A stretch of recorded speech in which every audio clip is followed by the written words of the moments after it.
Welcome to the Women in STEM podcast that focuses on the intersectionality of science, technology, engineering, and mathematics.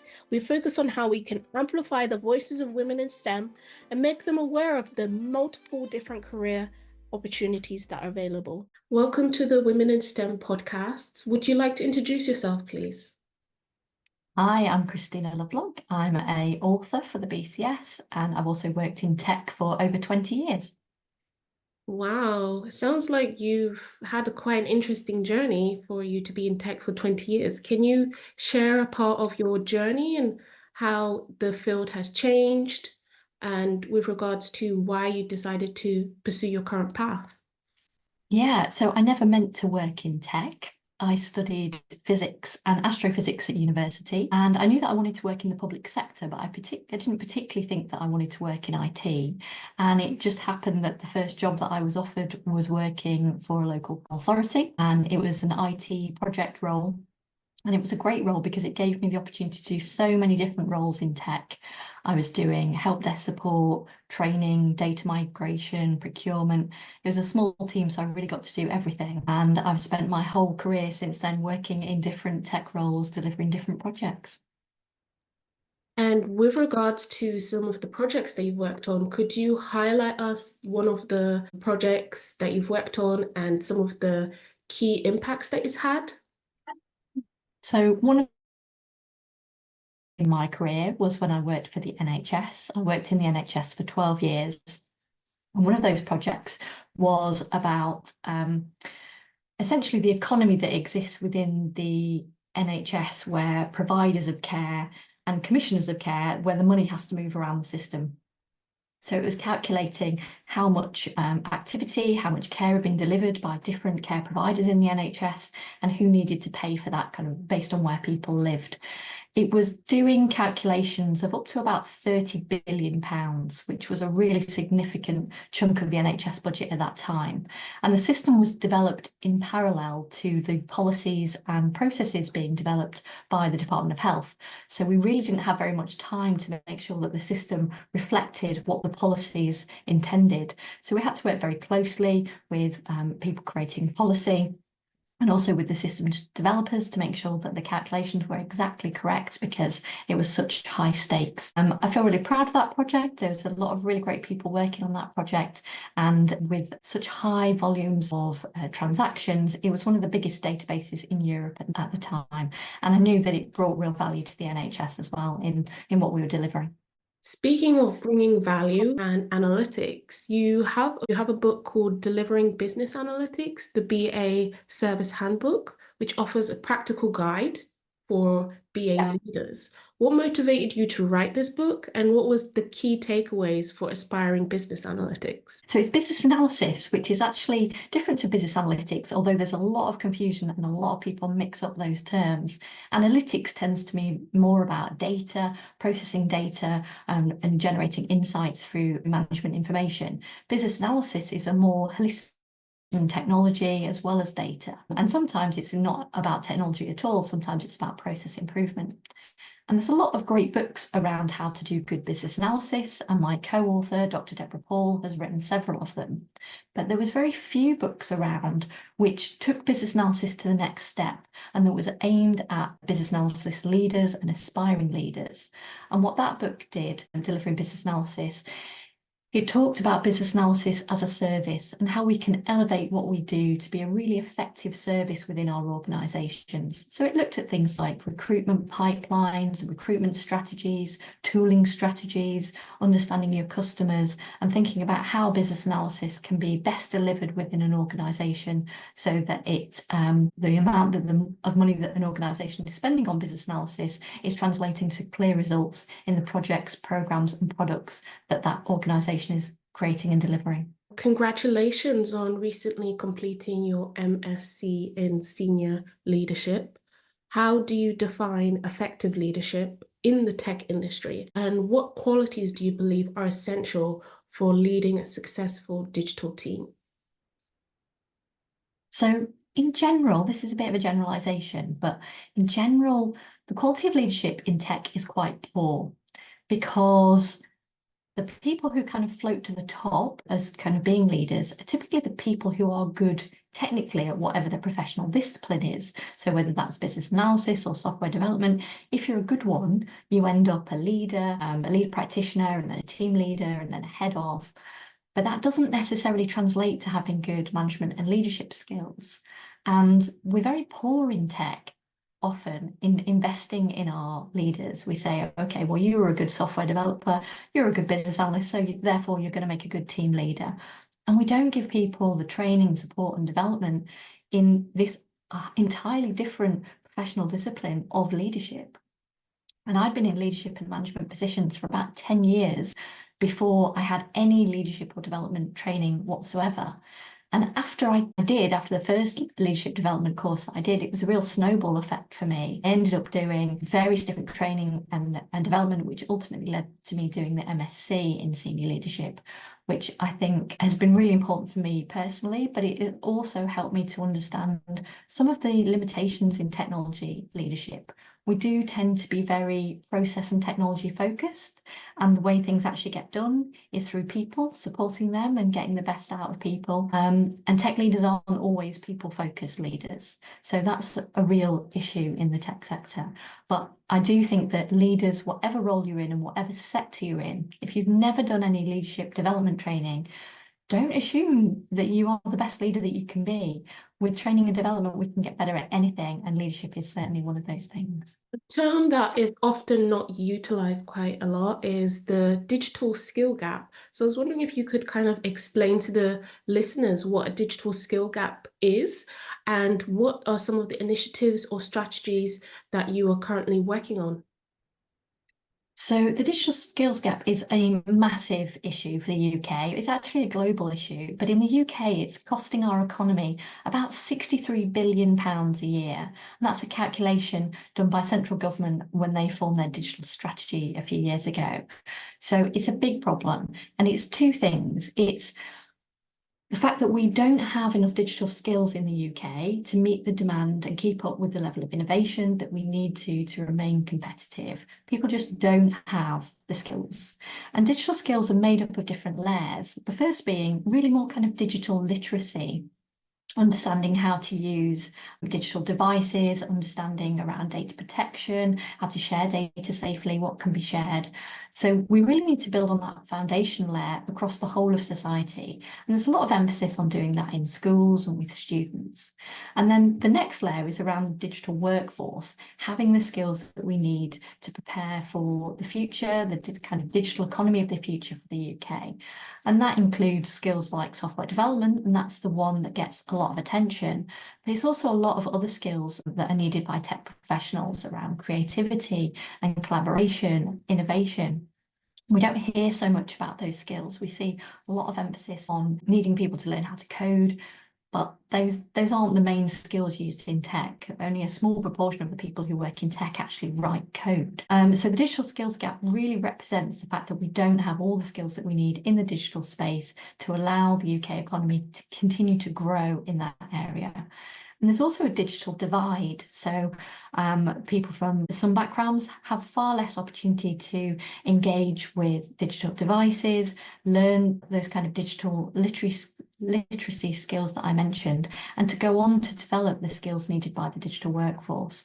So it is a real issue, and we need everybody to be thinking about how they can upskill and a whole range of skills that are going to help them succeed in jobs of the future. And that's not just jobs in tech, because so many roles rely on a high level of digital literacy and digital skills. Even if your job isn't anything to do with tech, it's often supported and relies on technology. You've introduced entry-level BA roles and chaired the development of the UK National BA Apprenticeship standard. How does roles contributing to the growth of the tech industry, and what advice would you give to organizations looking to implement similar programs? So I would say there's never a good time to start implementing things like apprenticeship schemes and graduate schemes, but you just have to do it. It is so important for our tech sector, but also our UK economy, that we have clear pipelines to get people into tech roles. And tech is one of the worst roles for having clear and sustainable pipelines. If you want to be a lawyer or a doctor or lots of other professions, there's really clear pipelines, the things that you know that you have to, and routes that you know how to take to get into those roles. It's very unclear in tech. And we've tried to address that in some respects through the apprenticeships. There's a whole suite of digital apprenticeships which lead to different roles in tech. But we need more organisations to be taking up those kind of roles and introducing graduate schemes and early career roles as well. One of the things that we tend to do in technology is to try to take shortcuts. And one of the ways that we do that is by trying to always hire experienced professionals. You'll see so many job adverts that say 3 to 5 years experience, must have experience of all of these things. But where are people supposed to get that experience from? A lot of organisations are not providing the opportunities for people to get those early career experiences, to get their first job in tech. And that's something that we really need to turn on its head. So about 10 years ago, I spoke at a conference, and the session was called Grow Your Own. And it was about the success that I'd had in my team of creating entry-level roles, recruiting people for aptitude and attitude rather than skills and experience. And that led to my involvement in developing the business analysis apprenticeship. It's one of the digital apprenticeship standards in the UK, and it's really successful. And it also has one of the best gender parity of all of the digital apprenticeships. So that's something that I'm really proud of as well. It's getting more young women into tech. And talking about championing and building community, oftentimes people are trying to look for a mentor and are trying to build their own community. Do you have any personal experiences or success story from working with a mentor? And how would you recommend any tips for somebody looking for one? So I think my views on mentorship might be a little bit controversial. I think mentors are sold, particularly to young women, as a silver bullet. Get a mentor that's going to solve all your problems. There's a lot of energy directed into encouraging young women in lots of different professions into getting a mentor. I don't think it's always that effective, and I don't think it's necessarily the right answer for everybody. I think there's lots of people around you that you can learn from and have a really effective and productive working relationship with. If you've got a good relationship with your manager, for example, that can be as or more effective than having a more external relationship with a mentor. So I don't think people should feel under particular pressure to get a mentor if it doesn't seem like it's the sort of thing that suits you, or you can't think of anybody, or you can't find anybody. So don't put yourself under too much pressure. That said, I have had a couple of different mentors in my career, and usually for a fixed period of time. So where I'm going through something particular, I need particular support and guidance and someone to kind of to listen to me and help play back some of the ideas and the things that I'm sharing. So that's something that I found really effective, particularly when I was doing my MSc. And in the last few years, I've also become a qualified mentor and coach. And I think we use the terms coaching and mentoring as one phrase when actually they're two quite separate things. So I think sometimes when people say they need a mentor or they're looking for a mentor, what they actually would benefit from is a coach. So I would really encourage people to have a look at the difference between those things and think about the situation that you're in and what might be most effective and help you move forward in your career at that point in time. I'm curious to know, have there been any particular challenges you've encountered, particularly as a woman in STEM, and how did you overcome them? And what changes have you noticed in the tech industry from when you started 20 years ago with regards to women in tech? Quick break. Before we get back to our conversation, I want to remind you to follow, rate, and review the Women in STEM podcast on whatever streaming platform. Your support really helps us to reach more listeners and continue to bring inspiring stories and valuable insight. Don't forget to share this episode with your friends and colleagues who might be interested in learning a bit more about women in STEM. Also, make sure to check out our new LinkedIn page, the Women in STEM podcast, where you get to see some of the latest advancements in technology and learn more about women in STEM. And please make sure to check the bio to see where you can vote for the Women in STEM podcast. So my journey as a woman in STEM probably started when I chose my A-levels, and I was the only girl doing A-level physics. So I've been the only girl, the only female in the room for a long time, since I was 16 years old.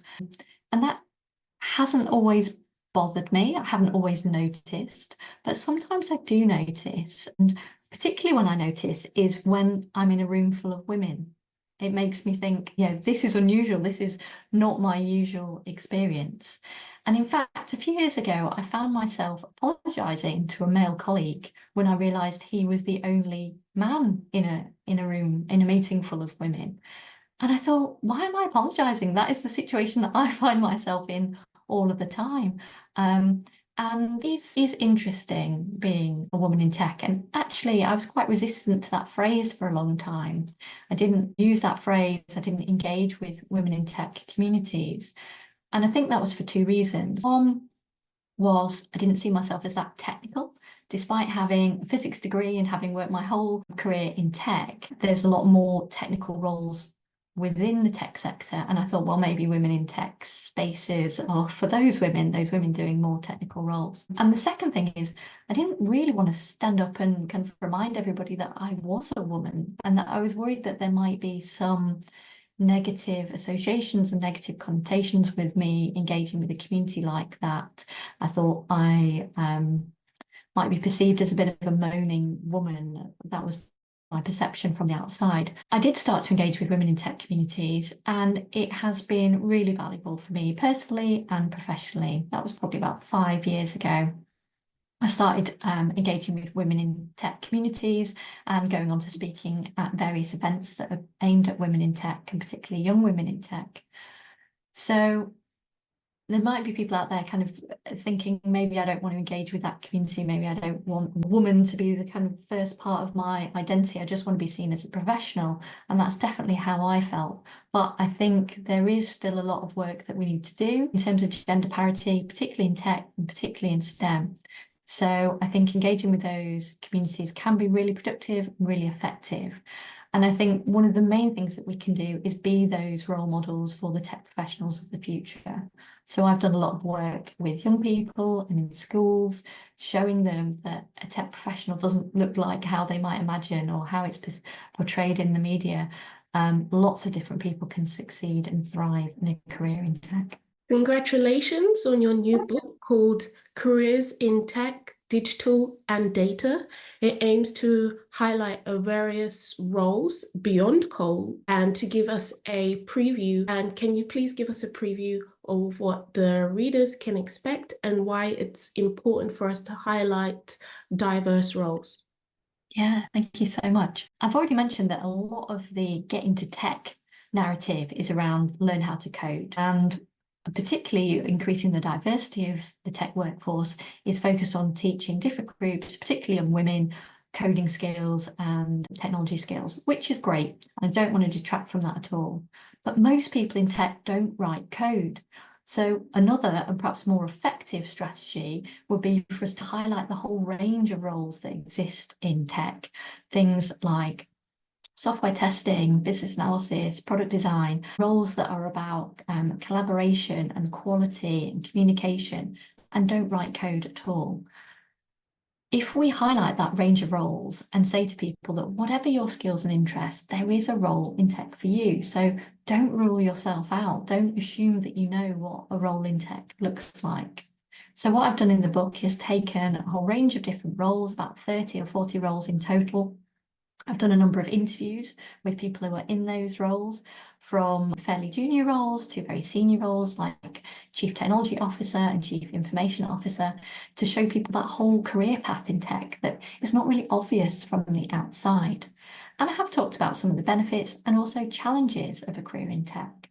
I want to paint a really clear picture for people so that they can see themselves, they can understand some of the choices that they might make along the way, and that a career in tech is not linear. You don't kind of start here and end here. A lot of people are now doing squiggly careers or portfolio careers in tech, trying different things, moving sideways rather than always moving upwards. We're not on career ladders anymore. We are really on individually defined career paths where we can try a lot of different roles. And again, I don't think that's obvious to people who are on the outside of the tech sector. We really need the tech workforce to be representative of the population in the UK. We want all of those different diverse perspectives to be feeding into how technology is built and delivered. So to do that, we need the widest range of people to be able to see themselves in that role and consider a role in tech. And so by highlighting all of these different roles available, I really wanted different people to be able to see that there were roles that would appeal to them, whatever their skills and interests. Looking ahead, what trends do you foresee in the digital and tech landscapes, and how can professionals stay ahead of the changes?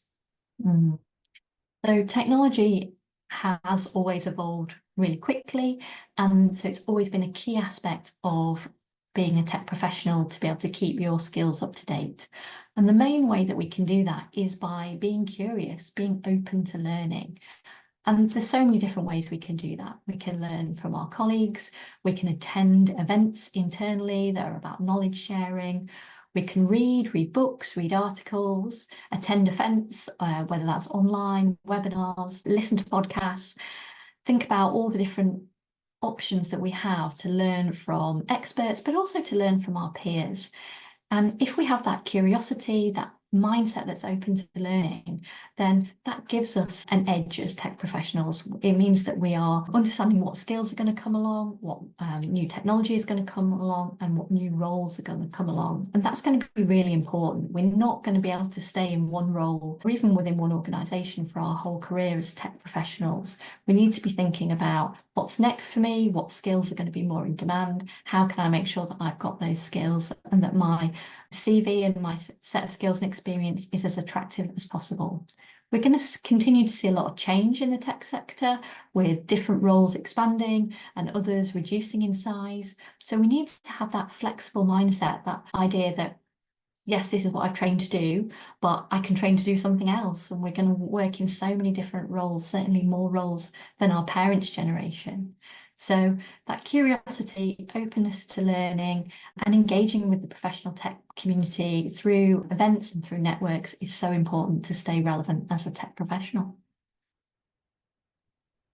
As you reflect on your career, what accomplishments are you most proud of, and what legacy are you hoping to leave in the field of digital leadership? Thank you. That's such an interesting question. I think the things that I'm most proud of are the routes that I've provided for other people. So you mentioned the business analysis apprenticeship. There are so many people now who have found a great role, a great career path in business analysis through that apprenticeship route that probably would never have discovered it. A lot of business analysts became business analysts by accident. They were something else first and then discovered this role of business analysis. What we're doing with the apprenticeship and also through graduate schemes is making that really clear role much earlier in people's careers and giving people that pathway. So I'm really proud that some of those pathways, particularly the apprenticeship, exists for people to find business analysis. Something else that I'm really proud of is an initiative that I developed last year with a good friend of mine, Adrian Reed. We developed something called BA School Day, which was a global initiative where business analysis professionals could engage with schools, colleges and universities to share what a business analysis career path looks like and what it involves. We created and shared some resources, and people from all over the world got involved. And we know that we spoke to collectively over 15,000 students globally with different tech professionals, particularly business analysts, going into schools, talking about their job and inspiring the future BA workforce. So that's something that I'm really proud of. We need a more sustainable talent pipeline for lots of tech roles, particularly business analysis, which is what I'm passionate about, but lots of other roles in tech as well. And a way that we can do that and encourage those tech professionals of the future is to get in front of them while they're young, while they're thinking about their choices and their options, and telling them what our roles are like, because the media provides an oversimplified version of what a tech career looks like. And it's our job to set that record straight and to show them that so many different people can work and thrive in a tech career. So that's something that I'm also really passionate about. I've done a lot of work with young people and schools to talk about my career and different career pathways in tech. And I think that's something that all tech professionals should really have on their professional development plan for the year. Like, when am I going to go back into a school environment or inspire young people? That's something that we should all be engaging on a regular basis. How best can people connect with you, and where can they find your new book? So I'd be delighted to connect on LinkedIn. That's where I'm most active, Christina Lovelock. I think I'm the only one on LinkedIn, and so hopefully people will be able to find me.